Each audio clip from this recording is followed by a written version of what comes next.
ಒಂದು ವಿಚಿತ್ರ ಸ್ಟೋರಿ ನೋಡಿ. ಗಂಡು ಮಗು ಬೇಕು ಅಂತ 2 ವರ್ಷದ ಮಗುವನ್ನ ಕಿಡ್ನಾಪ್ ಮಾಡಿರೋ ಸ್ಟೋರಿ ಇದು. ಕಿಡ್ನಾಪ್ ಮಾಡಿದ ಖದೀಮ್ರು ಕಡೆಗೂ ಕೂಡ ಪೊಲೀಸರ ಕೈಯಲ್ಲಿ ತಗಲಾಕೊಂಡಿದ್ದಾರೆ. ಕಿಡ್ನಾಪ್ ಆದ 10 ದಿನಗಳ ಬಳಿಕ ತನ್ನ ತಾಯಿ ಮಡಿಲನ್ನ ಸೇರಿದೆ ಮಗು, 2 ವರ್ಷದ ಮಗು.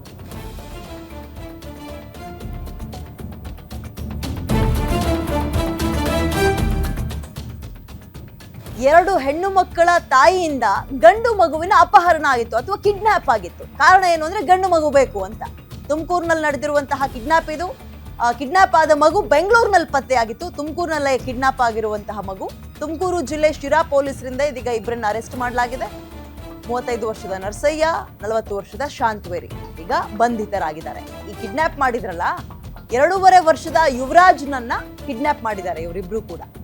ಮುಷ್ಟಿಗರಹಳ್ಳಿ ಗ್ರಾಮದ ರಂಗಪ್ಪ ಅನ್ನೋರಿಗೆ ಸೇರಿದಂತಹ ಮಗು ಅದು. ಜನವರಿ 31ನೇ ತಾರೀಕು ಇವರು ಮಾಗೋಡು ಜಾತ್ರೆಗೆ ಮಗುನ್ ಕರ್ಕೊಂಡ್ ಬಂದಿದ್ದಾರೆ. ಮಗು ನೋಡಿದ್ರೆ ನಾಪತ್ತೆ, ಕಂಗಾಲಾಗಿ ಹೋಗ್ಬಿಟ್ಟಿದ್ರು. ಈಗ ಕೋರಮಂಗಲದಲ್ಲಿ ಮಗುವನ್ನ ಪತ್ತೆ ಹಚ್ಚಿದ್ದಾರೆ ಶಿರಾ ಪೊಲೀಸರು. ತುಮಕೂರು ಟು ಬೆಂಗಳೂರು ತನಕ ಟ್ರಾವೆಲ್ ಮಾಡಿಸಿದ್ದಾರೆ ಮಗುಗೆ, 2 ವರ್ಷದ ಮಗುಗೆ.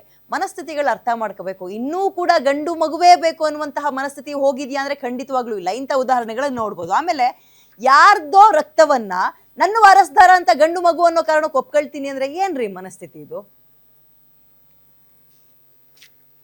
ಒಂದು 2.5 ವರ್ಷ 2.5 year old ಮಗು ಒಬ್ಬರು ಕಾಣೆಯಾಗಿದ್ರು ಅಂತ ಅವರು ತಂದೆ ತಾಯಿ ಪೊಲೀಸ್ ಸ್ಟೇಷನ್ಗೆ ಬಂದು ಕಂಪ್ಲೇಂಟ್ ಕೊಟ್ಟಿರ್ತಾರೆ. ಸೊ ಕಂಪ್ಲೇಂಟ್ ಸಾರಾಂಶ ಏನಂದರೆ, ಕಂಪ್ಲೇಂಟ್ ತಂದೆ ಪುಟ್ಟರಂಗಯ್ಯ ಮತ್ತು ಅವರ ತಾಯಿ ಲಕ್ಷ್ಮಮ್ಮ ಅವರು ಮಗುನು ಕರ್ಕೊಂಡು ಜಾತ್ರೆ ಅಂತ ಹೇಳಿ ಮುಷ್ಟಿಗರಹಳ್ಳಿ ಗ್ರಾಮಕ್ಕೆ ಬಂದಿರ್ತಾರೆ ಮಾಗೋಡು ಜಾತ್ರೆಗೆ. ಸೊ ಆ ಜಾತ್ರೆಯಲ್ಲಿ ಇದ್ದಾಗ 1ನೇ ತಾರೀಕು ಫೆಬ್ರವರಿ ಸಾಯಂಕಾಲ ಸುಮಾರು 7 ಗಂಟೆಗೆ ಯಾರೋ ಇಬ್ಬರು ಬಂದು ಆ ಮಗುನ ಕರ್ಕೊಂಡು ಹೋಗಿದ್ರು ಅಂತ ನಮಗೆ ಮಾಹಿತಿ ತಿಳಿದು ಬರುತ್ತೆ. ಸೊ ಅದರ ಮೇಲೆ ನಾವು ಇಮಿಡಿಯೇಟಾಗಿ FIR ರಿಜಿಸ್ಟರ್ ಮಾಡಿ ಟೀಮ್ಸನ್ನು ಫಾರ್ಮ್ ಮಾಡಿದ್ವಿ. ಎಲ್ಲ ಕಡೆ ನಾವು ಇದು ಮಾಡಿದ್ವಿ. ಸೊ ಆದಷ್ಟು ಬೇಗ ನಾವು ಅದು ಸೆಕ್ಯೂರ್ ಮಾಡಬೇಕು ಅಂತ ಇನ್ಸ್ಟ್ರಕ್ಷನ್ಸ್ ಕೊಡುವಾಗ ಸೊ ನಮ್ಮ ಪೊಲೀಸರೆಲ್ಲ ಪತ್ತೆ ಮಾಡಿ ಬ್ಯಾಂಗ್ಳೂರಲ್ಲಿ ಒಬ್ಬ ಲೇಡಿ ಶಾಂತ ಮೇರಿ ಅನ್ನೋರ ಮನೆಯಲ್ಲಿ ಮಗು ಇತ್ತೆ ಅನ್ನೋದು ಕಂಡು ಬಂದಿದೆ. ಆಮೇಲೆ ಅದು ಈ ಘಟನೆ ನಡೆದಿರುವ ಈ ಕಾರಣ ಏನನ್ನೋದು ತಿಳ್ಕೊಳ್ಳುವಾಗ ನರಸಯ್ಯ ಅನ್ನೋರು ಮತ್ತು ಈ ಶಾಂತ ಮೇರಿ ಇವರು ವರ್ಷಕ್ಕೆ ಅಕ್ಕ ತಮ್ಮ ಆಗಿರಬೇಕು. ಸೊ ಅವರಿಬ್ಬರನ್ನು ಅರೆಸ್ಟ್ ಮಾಡಿ ನಾವು ಮಗುನು ಇದು ಮಾಡಿದ್ವಿ. ಓಕೆ, ಮತ್ತಷ್ಟು ಮಾಹಿತಿನ ನನ್ನ ಕಲೀಗ ಯೋಗೇಶ್ ನೀಡ್ತಾ ಹೋಗ್ತಾರೆ. ಯೋಗೇಶ್, ಈ ಶಾಂತವೇರಿ ಮತ್ತು ಈ ನರಸಯ್ಯ ದಂಪತಿಗಳಲ್ಲ ಅನ್ನೋದು ಗೊತ್ತಾಗ್ತದೆ. ಹಾಗಾದ್ರೆ ಇವರಿಬ್ಬರ ಸಂಬಂಧ ಏನು? ಅಂಡ್ ಯಾವ ಊರಿನವರು? ಜಾತ್ರೆಗೆ ಹೋಗಿದ್ ಕಾರಣವೇ ಮಗುವನ್ನ ಕಿಡ್ನಾಪ್ ಮಾಡ್ಬೇಕು ಅಂತಲ್ಲ.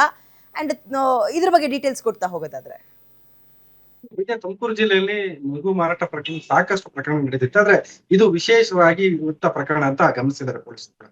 ಯಾಕಂದ್ರೆ ತುಮಕೂರು ಜಿಲ್ಲೆ ಶಿರಾದ ಮಾಗೋಡು ಜಾತ್ರೆಗೆ ತಾತನ ಜೊತೆ ಬಂದಂತ ಯುವರಾಜ್ 2 ವರ್ಷದ ಬಾಲಕ ಏನು 31ನೇ ತಾರೀಕು ಕಾಣೆಯಾಗ್ತಾನೆ ಸಂಜೆ. ಅದಾದ ನಂತರ ಇಡೀ ದಿನ ಅಂದ್ರೆ 1ನೇ ತಾರೀಕು ಸಂಪೂರ್ಣವಾಗಿ ಅವರ ಮನೆಯವರು ಎಲ್ಲರೂ ತಪಾಸಣೆ ಮಾಡ್ತಾರೆ, ಹುಡುಕ್ತಾರೆ, ಎಲ್ಲೂ ಕೂಡ ಯುವರಾಜ್ ಸಿಗೋದಿಲ್ಲ. ಅದಾದ ನಂತರ ಅವರು 2ನೇ ತಾರೀಕು ಶಿರಾ ಪೊಲೀಸರಿಗೆ ಕಂಪ್ಲೇಂಟ್ ಅನ್ನು ಕೊಡ್ತಾರೆ. ಇದಕ್ಕೆ ಮೊದಲು ಇಲ್ಲಿ ಒಂದು ವಿಶೇಷ ಅಂದ್ರೆ ಏನು ನರಸಯ್ಯ ಮತ್ತೆ ಶಾಂತವೀರಮ್ಮ ಇದ್ದಾರೆ, ಅವರಿಬ್ರು ಕೂಡ ದೂರದ ಸಂಬಂಧಿಗಳು. ಅಂದ್ರೆ ನರಸಯ್ಯ ಖಾಸಗಿ ಆಸ್ಪತ್ರೆಯಲ್ಲಿ ಒಂದು ನರ್ಸ್ ಆಗಿ ಕೆಲಸ ಮಾಡ್ತಿದ್ದ. ಅಂದ್ರೆ ಇವರಿಗೆ ಶಾಂತವೀರಿಗೆ ಮೇರೆಗೆ 2 ಹೆಣ್ಮಕ್ಳು ಇದ್ರು ಕೂಡ ಗಂಡ್ಮಕ್ಳು ಬೇಕು ಅನ್ನೋ ಕಾರಣಕ್ಕಾಗಿ ಈ ಜಾತ್ರೆನ ಟಾರ್ಗೆಟ್ ಮಾಡ್ಕೊಂಡು ಸಾಕಷ್ಟು ಜಾತ್ರೆಗಳಲ್ಲಿ ಈ ಮಗುವನ್ನ ಕಳ್ತನ ಮಾಡೋದಕ್ಕೆ ಪ್ರಯತ್ನ ಪಟ್ಟಿದೆ. ಅಂದ್ರೆ ಎಲ್ಲೂ ಯಶಸ್ವಿ ಆಗಿರಲಿಲ್ಲ. ಅಂದ್ರೆ ತುಮಕೂರಿನ ಶಿರಾದಲ್ಲಿ ಈ ಮಾಗೋಡು ಜಾತ್ರೆಯಲ್ಲಿ ಈ ಮಗುವನ್ನ ಅಪಹರಣ ಮಾಡ್ಕೊಂಡು ಹೋಗ್ತಾರೆ. ಮೊದಲು ಈ ಮಗು ಎಲ್ಲರೂ ಇದ್ದಾರೆ ಅಂತ ಅನ್ಕೊಂಡಿರ್ತಾರೆ. ಆದ್ರೆ ತನಿಖೆಗೆ ಇಳಿದಂತ ಪೊಲೀಸರಿಗೆ ಇದು ಕಿಡ್ನಾಪರ್ ಮಾಡಿರೋ ಪ್ರಕರಣ ಅನ್ನೋದು ಗೊತ್ತಾಗುತ್ತೆ. ಅದ್ರಲ್ಲಿ ಯಾವುದೇ ಸಣ್ಣ ಕ್ಲೂ ಕೂಡ ಪೊಲೀಸರಿಗೆ ಇರೋದಿಲ್ಲ. ಅಂದ್ರೆ CC ಕ್ಯಾಮೆರಾಗಳ ಆಧರಿಸಿ ಅವರು ಪತ್ತೆ ಹಚ್ಚಿದ್ದಾರೆ. ಈ ಮಗು ಕೋರಮಂಗಲದಲ್ಲಿ ಶಾಂತವೇರಿ ಮೇರಿ ಮನೆಯಲ್ಲಿ ಇರುತ್ತೆ. ಆ ಮನೆಯಲ್ಲಿ ಪೊಲೀಸರು ದಾಳಿ ಮಾಡಿ ಆ ಮಗುವನ್ನು ವಶಪಡಿಸ್ಕೊಂಡು ಈಗ ಪೋಷಕರಿಗೆ ಮಗುವನ್ನ ಒಪ್ಪಿಸಿದ್ದಾರೆ.